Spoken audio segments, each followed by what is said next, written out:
Hey guys, so I wanted to come on here and kind of give you my thoughts on the AI writing tools via Sudowrite, Gemini via Google, formerly Bard, Bing, of Microsoft, and OpenAI's ChatGPT, among others. And I do stick by what I've said about them in the past. I think they're fun little writing tools that pretty much, allow you to let your creativity flow. And let it flow to an extent that you can, come up with a first draft for maybe a novel or autobiography or a comic, or even an outline for a pilot for a show you want to get off the air. Or in the case of people like me, just have something to utilize for your free time, kill some time, come up with some ideas and see what you get. But there's also a bit of hypocrisy. Yeah, a bit of hypocrisy.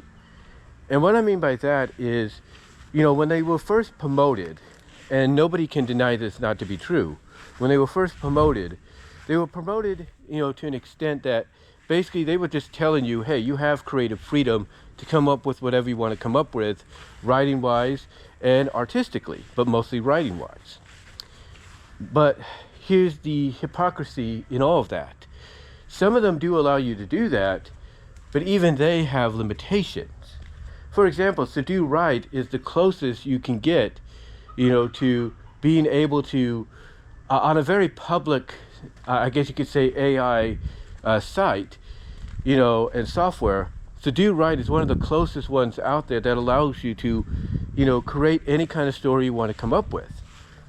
Let's say you're into incestual relationships between a mother and a son, or a mother and a daughter. And let's say you want to write a story to where, they get it on and they do it so hardcore and BDMS-like and all that, that when you put it in the prompt, when you put your ideas into the prompt, you want to see what you're going to come up with. And with Sudowrite, you could do that maybe up to about 4 or 5 times before the AI pretty much catches on and figures out, oh, wait a minute, this is insensual work. Like, yeah, we'll allow the other stuff, but we can't allow, any incestual sex or intimacy between a parent and a child, even if you say that child is of age of 21 or 30, if you will. But yeah, there lies what I mentioned is the hypocrisy. It's like you saying, hey, we're giving you this creative freedom, and then yet when people, after even a few prompts, wants to continue seeing what other results they will get, depending on the writing setting and the tone setting that they choose, you decide not to let them have it. So what do people have to do? Well, creatively, they got to find a way around that.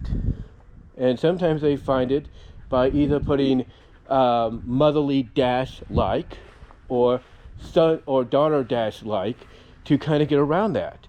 And if not that, they got to go the route of saying, well, what if we say they're a princess and the mom's a queen, or they're a prince and the mom's a queen? You get the idea, right? And sometimes they will allow that. That would probably be the best way you could go.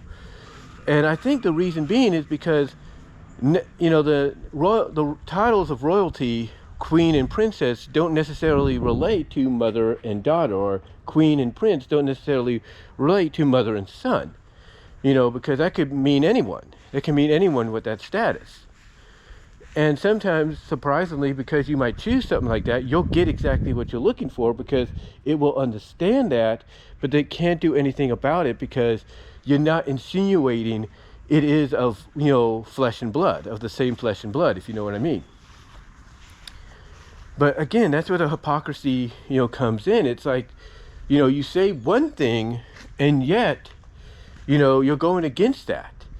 And you have to cause people to work around that, and that's not good. And it's not just Sudowrite either. Bing does it, Gemini does it, ChatGPT does it. I think ChatGPT via OpenAI is starting to realize, okay, maybe we shouldn't be doing that. And they are allowing it to come back just a little bit, not much, but just a little bit, to where you could kind of get something up on there, but then they'll give you that little warning that, hey, this might violate something, But then they'll say, but if we're wrong, let us know. And I do appreciate the fact that when they give you that warning, no matter what site it is, ChatGPT or Sudowrite, I'm glad that they're at least letting you have that option to email them and say, hey, look, you say we could write anything we want to write, then let us do this. There's nothing wrong about this, And oh, by the way, the characters we're writing about, they're not minors, So yeah, there is a hypocrisy to this, because it's like, yeah, you have creative freedom, but you don't have the creative freedom as much as you think you do, because of the fact that that basically you'll get warnings here and there. Now, I'm of the belief that just like, let's say you're calling up to pay your AAA bill or your PG&E bill or whatever, and you get somebody that's working from home, I'm under the belief that sometimes people get assigned, because Sudowrite apparently is hiring, and other sites like them are hiring. I'm under the impression that people get assigned certain hours to overlook certain prompts that come in. And I think because of that, all depending on the person that's assigned that, you're either going to be able to get away with the prompt, or you're going to get a warning. And if you get a warning about, let's say you want to do insensual work, more than likely it could be somebody that's against that. Because I look at it also as a bit of timing. You got to look at the hours. Like if you go late at night, there's a good chance you'll be able to get away with stuff. Not as much, but you'll still be able to get away with stuff. The point I'm getting at, as ramblish as this might sound, is these AI sites, mostly with the writing, ChatGPT, Bing, Gemini, Sudowrite and all them, they have to basically, in my opinion, they have to take a step back, if you will. They have to take a step back and realize, ladies and gentlemen, that if you're going to promote creative freedom, that you should let the people have that creative freedom. You should not be against it. If you're Gemini from Google, or Bing from Microsoft, or even ChatGPT by OpenAI, maybe what you need to do is add a little something in there to where you could tell who's of age, based on not only them telling you they're of age, but also the writing style.